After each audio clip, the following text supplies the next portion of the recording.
सावधान रहें, सतर्क रहें। आज हम बात कर रहे हैं ईरान की। यह कहानी शुरू होती है साल 1969 में। एक समय था जब ईरान एक अलग देश हुआ करता था, लेकिन फिर एक ऐसी क्रांति आई जिसने सब कुछ बदल दिया। इसे इस्लामी क्रांति का नाम दिया गया। इस क्रांति ने शाह के शासन को उखाड़ फेंका और एक नए युग की शुरुआत की, जिसका नेतृत्व आयतुल्लाह खुमैनी ने किया। लोगों को लगा था कि अब सब कुछ बेहतर होगा, उन्हें आजादी मिलेगी और उनके अधिकार सुरक्षित रहेंगे। लेकिन उनकी उम्मीदें जल्द ही एक गहरे अंधेरे में तब्दील होने लगी थीं। देश का भविष्य अब कुछ कट्टरपंथी धार्मिक नेताओं के हाथों में था, जिन्होंने अपनी सोच को ही देश का कानून बनाने का फैसला कर लिया था। इस नई व्यवस्था के तहत ईरान को एक इस्लामिक गणराज्य घोषित कर दिया गया। इसका मतलब था कि देश का हर कानून, हर नियम अब शरिया के हिसाब से चलेगा। एक झटके में लोगों की व्यक्तिगत स्वतंत्रता पर पहरे बिठा दिए गए। संगीत, कला और साहित्य पर पाबंदियां लगनी शुरू हो गईं। पुरुषों और महिलाओं के एक साथ घुलने मिलने को अपराध माना जाने लगा। यह एक ऐसा दौर था जहां धर्म को शासन का हथियार बना लिया गया था। जो लोग इस नई व्यवस्था से सहमत नहीं थे, उनकी आवाज को दबाने की हर कोशिश की जाने लगी। ईरान की गलियों में अब वो पहले जैसी रौनक नहीं थी। उसकी जगह एक अजीब सी खामोशी और डर ने ले ली थी। देखते ही देखते पूरा सामाजिक ढांचा बदल दिया गया।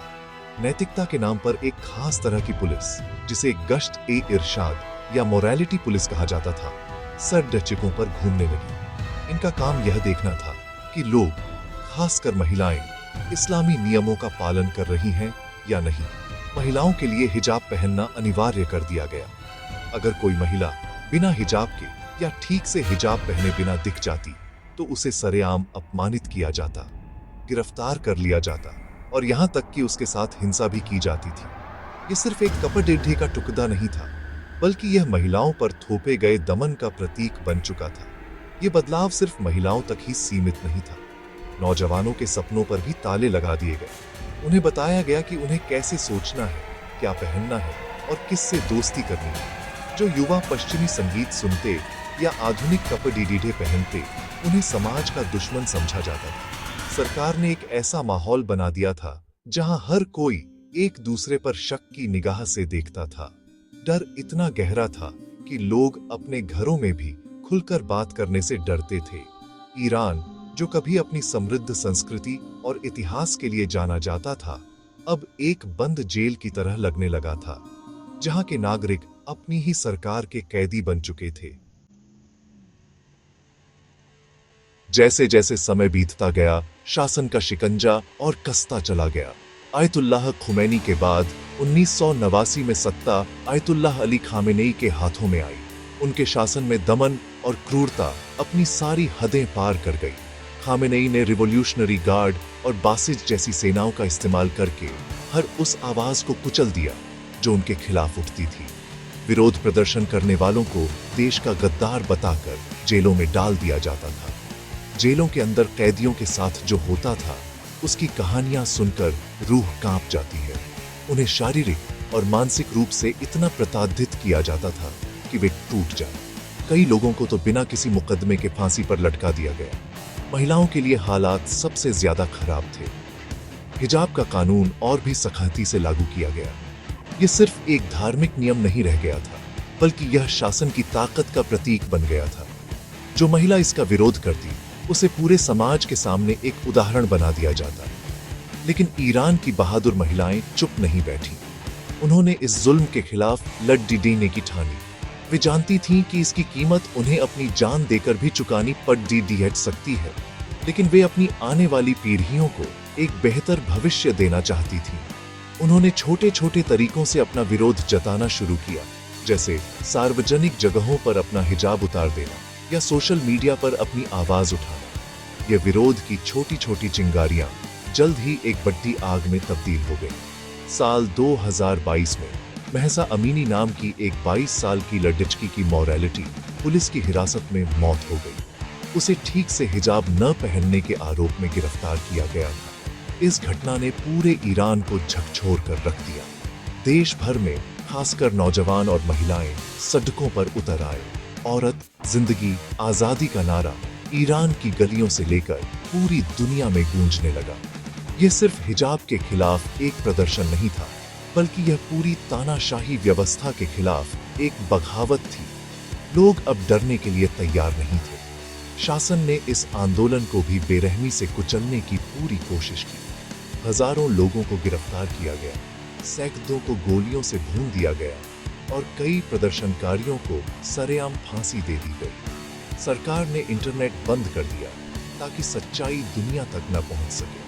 लेकिन जुल्म जितना बढ़ता गया, लोगों का गुस्सा और भी भड़कता गया।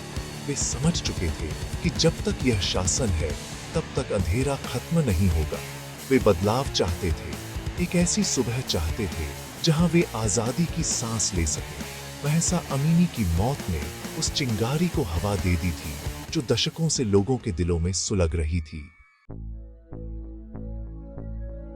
और फिर वो दिन आया जिसका ईरान के क्रोधों लोग दशकों से इंतजार कर रहे थे। मार्च 2026 की शुरुआत में खबर आई कि सुप्रीम लीडर अली खामेनेई अब इस दुनिया में नहीं रहे। बताया गया कि एक मिसाइल हमले में उनकी मौत हो गई। जैसे ही यह खबर फैली, पूरे देश में एक अजीब सी खामोशी छा गई। लोगों को यकीन नहीं हो रहा था, क्या सच में वो तानाशाह जिसके डर के साये में उन्होंने अपनी पूरी जिंदगी गुजार दी, अब नहीं रहा? यह खामोशी जल्द ही एक दबे हुए जश्न में बदलने लगी। जो लोग कल तक सड़कों पर निकलने से डरते थे, वे धीरे धीरे अपने घरों से बाहर आने लगे। शुरुआत में तेहरान और दूसरे बड़े शहरों की सड़कों पर सुरक्षा बलों की भारी तैनाती थी, लेकिन वे भी लोगों के सैलाब को रोक नहीं पाए। लोग एक दूसरे को गले लगा रहे थे, मिठाइयां बांट रहे थे और नाच गा रहे थे। कारों के हॉर्न बजाए जा रहे थे और लोग अपनी गाड़ियों से तानाशाह मर गया के नारे लगा रहे थे। ये एक ऐसा दृश्य था जिसकी किसी ने कल्पना भी नहीं की थी। यह सिर्फ एक व्यक्ति की मौत का जश्न नहीं था, यह उस दमनकारी, क्रूर और जालिम व्यवस्था के अंत की उम्मीद का जश्न था, जिसने उनकी जिंदगियों को नरक बना दिया था।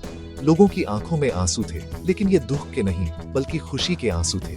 कई महिलाओं ने सरेआम अपने हिजाब उतारकर हवा में लहराए और उन्हें जला दिया।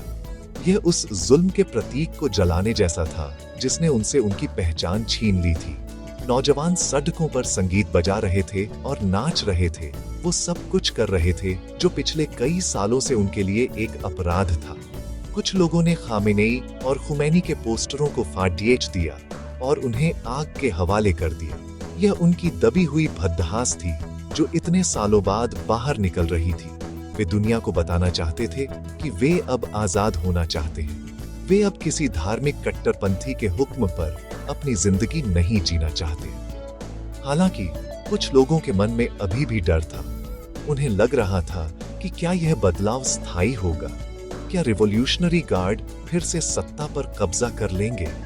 लेकिन ज्यादातर लोगों के दिलों में उम्मीद की एक नई किरण जाग चुकी थी। वे जानते थे कि लड़ाई अभी खत्म नहीं हुई है, लेकिन सबसे बड़ी बाधा अब रास्ते से हट चुकी थी। खामेनेई की मौत ने उन्हें यह विश्वास दिलाया था कि बदलाव संभव है। यह जश्न उस नई सुबह का आगाज था जिसका सपना हर ईरानी अपनी आंखों में लिए जी रहा था।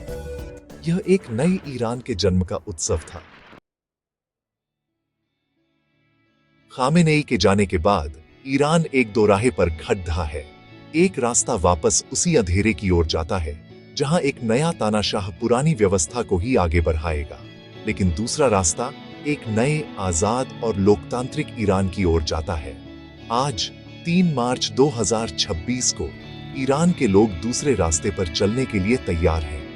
वे एक ऐसा देश बनाना चाहते हैं जहां धर्म व्यक्तिगत आस्था का विषय हो, न कि सरकार का हथियार। वे एक ऐसा समाज चाहते हैं जहां महिलाओं को यह तय करने का अधिकार हो कि वे क्या पहनना चाहती हैं और कैसे जीना चाहती हैं। वे अपनी बेटियों को एक ऐसा भविष्य देना चाहते हैं जहां उन्हें महसा अमीनी की तरह अपनी जान न गंवानी पड़े। ईरान के नौजवानों के सपने बंधे हैं। वे दुनिया के साथ कदम से कदम मिलाकर चलना चाहते हैं। वे बिना किसी डर के संगीत सुनना चाहते हैं, अपनी पसंद की किताबें पढ़ना चाहते हैं और सोशल मीडिया पर अपने विचार व्यक्त करना चाहते हैं। वे एक ऐसी अर्थव्यवस्था चाहते हैं जो प्रतिबंधों के बोझ तले न दबी हो, ताकि उन्हें रोजगार के लिए दूसरे देशों में न जाना पड़े। वे एक ऐसी सरकार चाहते हैं जो उनकी बात सुने, न कि उनकी आवाज को दबाए। खामेनेई की मौत ने उन्हें इन सपनों को हकीकत में बदलने का एक मौका दिया है, और वे इस मौके को किसी भी कीमत पर खोना नहीं चाहते। पूरी दुनिया की नजरें आज ईरान पर है।